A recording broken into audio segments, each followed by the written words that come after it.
मैंने अपना 100% दिया और रिजल्ट आपके सामने है। I am getting 521 marks in NEET 2025 with all India rank 31K। ये कितनी साल की मेहनत थी अपनी पूरी? नीट की दृष्टि से देखें तो मैंने नीट के लिए अगर अपना 100% सिर्फ 1 साल ही दिया है और कोई भी किताब परचेस करने की 1% भी ज़रूरत नहीं है। मैंने ड्रॉप ईयर में सिर्फ अगर आपने 10th कंप्लीट की है तो 11 12th अपना वेस्ट मत करिए, उससे आपका क्या होगा, बेसिक क्लियर होगा नीट के लिए। मैं पढ़ता बहुत था तो मेरे माता पिता ने मुझे रोका है कि बच्चे कम पढ़ ले जरा। तो राम राम भैया और स्वागत है बुंदेली बौछार पे। हम हैं आपके DK राय और आप देख रहे हैं बुंदेली बौछार।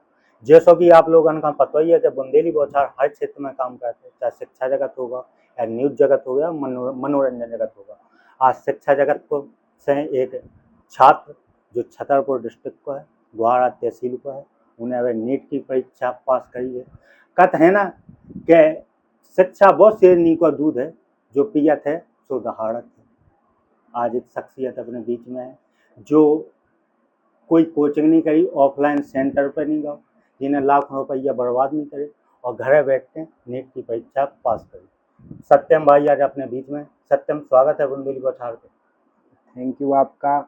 और बस मैं इतना ही कहना चाहूँगा कि मतलब अगर मेहनत करना है तो अपना पूरा जी जान से करो और एक निश्चित समय के लिए करो, क्योंकि जो मतलब एज होती है ना, एज के साथ से पढ़ाई मायने नहीं रखती, उसके साथ अन्य अन्य वो भी होते हैं कार्यक्रम जो एक लाइफ में अपन को करने पड़ते हैं। तो एक निश्चित समय लो और अच्छे से मेहनत करो, बस। सत्यम भाई, जहाँ हम आपकी कहानी सुने, अपने परिवार की पृष्ठभूमि का है, परिवार में को का करत है? मेरे परिवार में मेनली अगर देखें तो किसान ही हैं और मेरे पिताजी मतलब किसान के अलावा भी थोड़ा बहुत बिजनेस वगैरह होता रहता है। हमारे यहाँ पर ट्रैक्टर है जो चलता रहता है।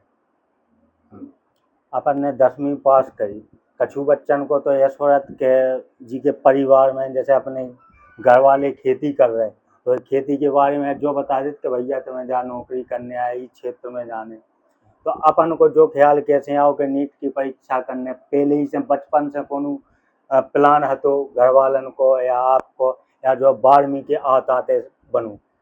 अगर 10th के बाद देखें तो मेनली मैं जब देखता हूँ ना तो बच्चे कहते हैं मतलब उसकी जैसे 70% से आप बनी है तो वो साइंस की तरफ मतलब ऑप्ट हो जाते हैं कि मैं साइंस ही लूँगा। ये मायने नहीं रखता कि आप मतलब साइंस ही लो तभी आपको अच्छी नौकरी मिलेगी। अगर आपका इंटरेस्ट आर्ट में है, एग्रीकल्चर, कॉमर्स या बायो मैथ, जिसमें भी हो आप वो चूज़ करो, नंबर मायने नहीं रखते।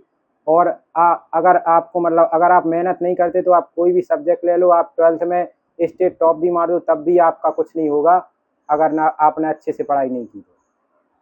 अपन की 10वीं में का कैसी रैंक थी, का कैसो प्रदर्शन रहो तो?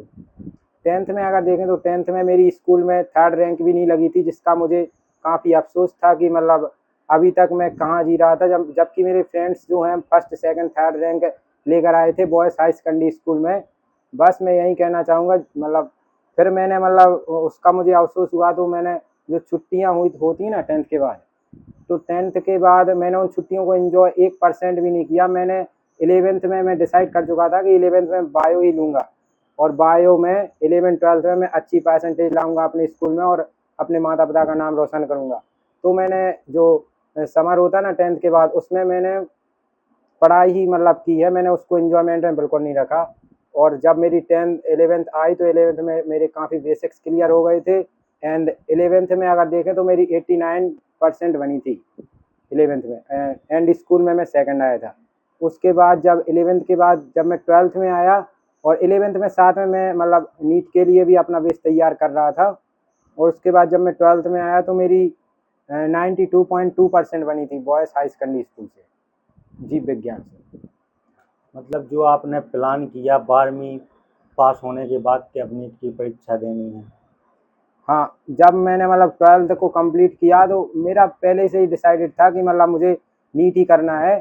तो जब मैंने 12th के साथ मैंने नीट का एग्ज़ाम दिया तो मतलब आई am getting good marks like 407 marks out of 720, जो कि मतलब 12th के साथ जो मैंने तैयारी नहीं की थी वो सही स्कोर था वैसे 12th के साथ, क्योंकि यहाँ पर जो मेरे दोस्त थे ना उनके 200 भी क्रॉस नहीं किए थे, जबकि मेरे 400 प्लस आए थे। तो मैंने डिसाइड कर लिया था कि इस ड्रॉप ईयर में अगर मैं अच्छे से मेहनत करूँगा तो मैं 100% मतलब श्योर ही था कि मैं क्लियर कर लूँगा अगर मैं अच्छे से मेहनत, और मैंने अपना 1 साल लिया, फुल मेहनत की, जितनी हो सकती थी मैंने अपना 100% दिया और रिजल्ट आपके सामने है। I am getting 521 marks in NEET 2025 with all India rank 31K।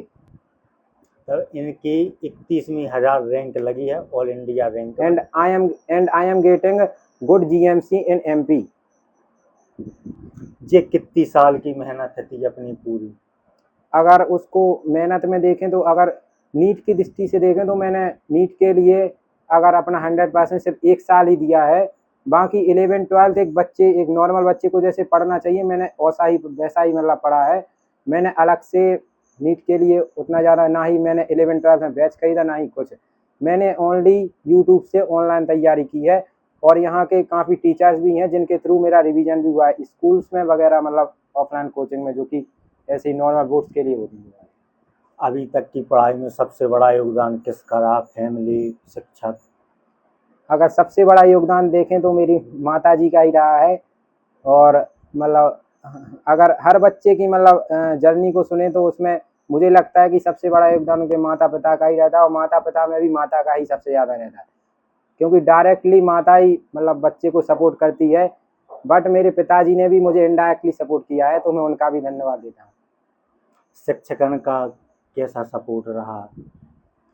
शिक्षक गणों की देखें तो काफ़ी ऐसे टीचर्स हैं जिनका काफ़ी योगदान रहा है 11-12 में। जब मैं शासकीय बॉयज़ हाई सेकेंडरी में पढ़ रहा था, वहाँ पर मैं नाम लेना चाहूँगा, विक्रम खरे सर।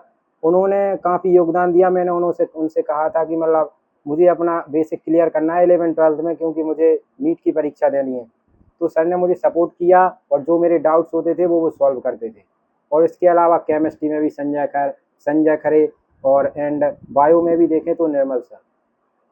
मतलब तीनों सब्जेक्ट, केमिस्ट्री, बायो, तीनों जगह से शिक्षकों को भी सपोर्ट रहो। Yes sir. एक अपने जो क्षेत्र में है कि पिताजी, माताजी या परिवार वाले पहले से सोच लेते कि हमें बच्चा नीट की तैयारी करावे, भोपाल पहुँचाऊँ, हाँ। इंदौर पहुँचाऊँ और तो नीट की तैयारी कराऊँ, लाखों रुपया बर्बाद कर, तुमने इतनी सब बैठे कर दो। मैं इसी सवाल का इंतजार कर रहा था, और मैं यही कहना चाहूँगा, जो मैंने मतलब ड्रीम रखा था ना, वो सिर्फ नीट क्रैक करना नहीं रखा था।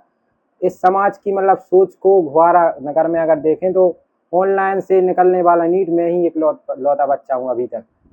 तो मैंने मतलब सोच लिया था कि नीट तो क्रैक हो जाएगा, लाखों बच्चों क्रैक करते हैं, लेकिन उसमें भी अगर अपन सोच को मतलब बदल सकें समाज की, तो वो एक बेहतर मेरे लिए होगा, जो कि मेरा ड्रीम भी था कि मैं ऑनलाइन से पढ़ के ही निकालूंगा। और अगर देखें जो बच्चे मतलब सोचते हैं कि मैं ऑफलाइन कर लूँगा या ऑनलाइन कर लूँगा, मैं एक ही बात कहना चाहूँगा, अपने आप को मतलब देखो कि तुम्हें कितना आता है। तुम ऑनलाइन कर पाते हो तो ऑनलाइन करो, ऑफलाइन कर पाते तो ऑफलाइन करो। उसमें मतलब कोई फोर्सफुली नहीं। अगर आपकी कंडीशन अच्छी नहीं, आपके परिवार की अच्छी नहीं, तो मैं रिकमेंड आपको ऑनलाइन ही करूँगा। और अगर देखें, मैंने फील किया है, मेरे दोस्त भी काफ़ी ऑफलाइन में मतलब कोचिंग किए हैं, तो जो ऑफलाइन में होती ना, अगर मेरे नज़रिए से तो ऑनलाइन बेस्ट है ऑफलाइन से। ऑनलाइन में आपको रिकॉर्डेड लेक्चर्स मिल रहे हैं, DPV मिल रही है, होमवर्क के समय पर क्वेश्चन प्रैक्टिस हो रही है, यूट्यूब वगैरह पर भी लास्ट में वन शॉट वगैरह रिलीज हो रहे हैं। जबकि ऑफलाइन में सिर्फ सिलेबस कंप्लीट करवाए हैं, लास्ट में मॉक टेस्ट वगैरह बस कंप्लीटेड। और वहाँ पर 3 लाख की साल लगती है according to me, 1.5 lakh coaching के एंड 1.5 लाख हॉस्टल के। मतलब एक आपने फ्री ऑफ कॉस्ट पढ़ाई की यूट्यूब से। हाँ, कुछ बच्चे ऐसा कि सब्सक्रिप्शन लेके करते हैं, जो अन्य प्लेटफॉर्म है उनके पर्सनल ऐप रहते हैं, ऐसा कुछ मतलब उस पर पेमेंट करके पढ़ाई वगैरह का कोई कुछ किया हो? हाँ, मैंने जो ड्रॉप ईयर है ना, ड्रॉप ईयर में मैंने पेमेंट करके ही मैंने एलन हिंदी मीडियम का बैच परचेस किया था, जो कि मुझे 25,000 का पड़ा था। तो मैंने उसमें ही ऑनलाइन अपनी तैयारी की है। और मतलब उसमें ऐसा होता था ना कि मतलब अगर जिसके टेस्ट में, ऑनलाइन टेस्ट में 600 प्लस स्कोर कर रहा है, तो उसका एक अलग से व्हाट्सअप ग्रुप बन जाता था। हमारे बैच में 100 बच्चे ऐसे थे जिनके हर टेस्ट में 600 प्लस नंबर आते थे, जिसमें से मैं भी एक था। तो क्या होता था, जो सुबह का टाइम होता था ना 9 से 10, उस बीच वो ग्रुप ओपन होता था, एंड जो सर है ना, सर पर्सनल डाउट सॉल्विंग करते थे हम लोग। एक ब्लूप्रिंट रहता है, जैसे किसी भी जो अपन सब्जेक्ट की तैयारी कर रहे हैं कि किस में से क्या आएगा, तो आपको यहाँ बताने वाला तो कोई नहीं था, तो वो आपने सजेशन किससे लिया? हाँ, ये भी बहुत अच्छी बात, मतलब ये भी बहुत अच्छा प्रश्न है। जब मैंने मतलब 12th के साथ एग्ज़ाम दिया था ना नीट का, वो इसीलिए दिया था कि मैं मतलब देख सकूँ कि ये क्वेश्चंस आ कहाँ से रहे हैं। और काफ़ी टीचर से भी मैं सुन चुका था कि एनसीईआरटी ही सफिशिएंट है। तो मैंने जब एग्ज़ाम दिया तो आई फ़ील दैट कि मतलब जो एनसीईआरटी है ना, जो अपन को हायर सेकेंडरी लेवल से मतलब मिलती है स्कूल से, उन किताब के अलावा कोई भी किताब परचेज़ करने की 1% भी ज़रूरत नहीं है। मैंने ड्रॉप ईयर में सिर्फ़ उन्हीं किताबों को पढ़ा, उसके अलावा मैंने एक भी किताब ना खरीदी ना कुछ। और उन्हीं से मैं अब अभी के अभी मैं मतलब पूरा का पूरा मैं पेपर मिला के दे सकता हूँ कि ये रहा क्वेश्चन पेपर में आया हुआ और ये रही किताब और ये लिखी है उसमें लाइन। एनसीईआरटी से डायरेक्टली प्रश्न आते हैं। मतलब लेकिन अभी तक इतनी सारी चीज़ें ध्यान है, बचपन ही से मेमोरी तेज है, शार्प। हाँ, वैसी मतलब हाँ, थोड़ी तो शार्प है, मतलब उतनी ज़्यादा भी नहीं है। सही है। और मतलब मैं यही कहना चाहूँगा, जो एनसीईआरटी है ना, काफ़ी बच्चे जो मतलब सोचते हैं कि मैं ये वाली बुक खरीद लूँगा, ये मॉड्यूल खरीद लूँगा, वो मॉड्यूल करूँगा, क्वेश्चन सॉल्व कर लूँगा। वो मॉड्यूल सिंपल होते हैं, इसलिए वो बच्चों को पसंद आते हैं। एनसीईआरटी कठिन है, मैक्सिमम टीचर्स अच्छे ही होते हैं। जैसे कि हमारी स्कूल में सारे के सारे टीचर्स अच्छे थे, उन्होंने मुझे बिल्कुल सही ज्ञान दिया है। तो मैं उन सबका धन्यवाद ही कहना चाहूँगा। इन फ्यूचर जो बच्चे तैयारी करेंगे, अभी आपने सेल्फ स्टडी की, सारी तैयारी अपने घर से की, ऑनलाइन पूरा मार्गदर्शन लिया, जो आने वाले फ्यूचर में मतलब बच्चे तैयारी करें, उनके लाने का कैसी रणनीति रही अपनी पर्सनल, जो उनके लाने लाभदायक हो? उनके लिए बस मैं यही कहना चाहूँगा, अगर आपने 10th कंप्लीट की है, मैं 3 फेजेस में इसकी बात करना चाहूँगा। अगर आपने 10th कंप्लीट की है तो 11th-12th अपना वेस्ट मत करिए, उससे आपका क्या होगा, बेसिक क्लियर होगा नीट के लिए। अगर आपने 11th-12th बर्बाद की है तो आप अगर ड्रॉप ईयर लेते हैं तो आपका ड्रॉप ईयर भी वेस्ट जाएगा। एंड उसके बाद मुझे लगता है कि मतलब जिनको भी ये ज़्यादा समय लगता है यहाँ पे, तो उसमें जो कहते हैं ना कि मतलब वो ऑफलाइन कोचिंग कर रहा है, उसको उसके 4 साल हो गए नहीं निकले, उसमें मेनली 2 फैक्टर्स ही होते हैं। एक होती है किस्मत, किस्मत का भी खेल होता है, मैं तो उस पे विश्वास करता हूँ।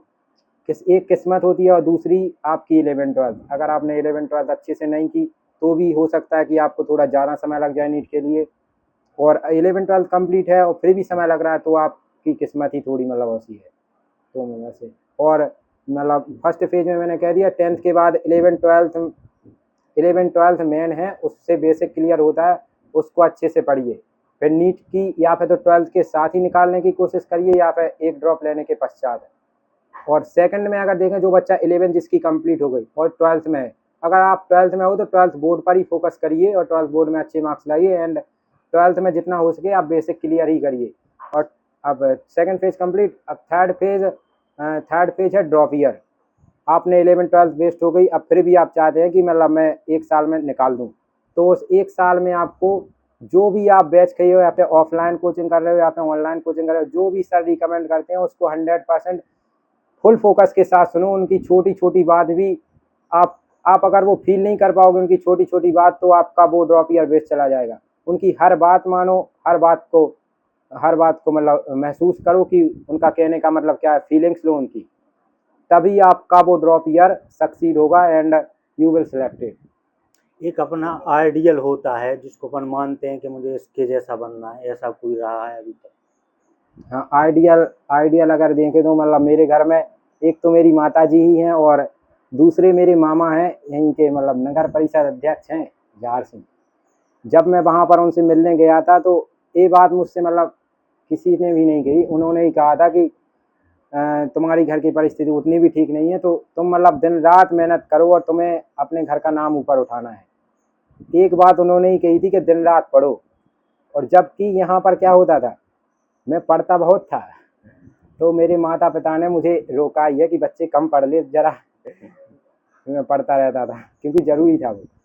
तो मतलब आइडियल देखें तो मेरी माता पिता ही है बस, और मेरे भाई बहन, उसके अलावा किसी का भी योगदान नहीं, 1%। अब टेस्ट निकल गया है, फ्यूचर प्लान क्या है, क्या करना है यहाँ पे?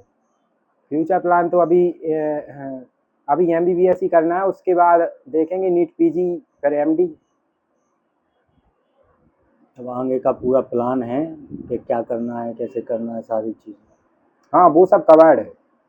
तो भैया शिक्षा एक ऐसा क्षेत्र है जहाँ बच्चे ज़रूरी नहीं है कि कोई माध्यम मिले, मोबाइल का कोई सदुपयोग करता है, कोई दुरुपयोग करता है। इस छात्र ने उस मोबाइल का सदुपयोग किया और ऑनलाइन पढ़ के नीट जैसी बड़ी परीक्षा निकाली है, जो एक बुंदेलखंड के घोड़ा क्षेत्र का बालक है।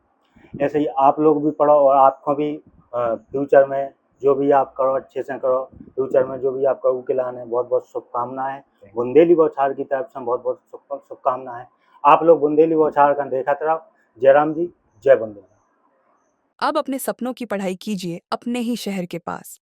सागर शहर से मात्र 12 मिनट की दूरी पर स्थित है ज्ञानवीर विश्वविद्यालय, जहां आपको मिले सुविधाजनक बस सेवा, आधुनिक कैंपस इंफ्रास्ट्रक्चर, अनुभवी शिक्षकगण और एक उज्जवल करियर की गारंटी।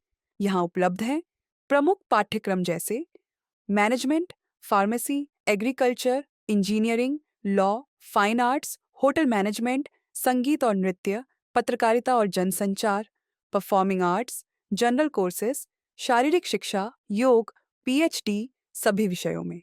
नए सत्र के लिए प्रवेश प्रारंभ हो चुके हैं।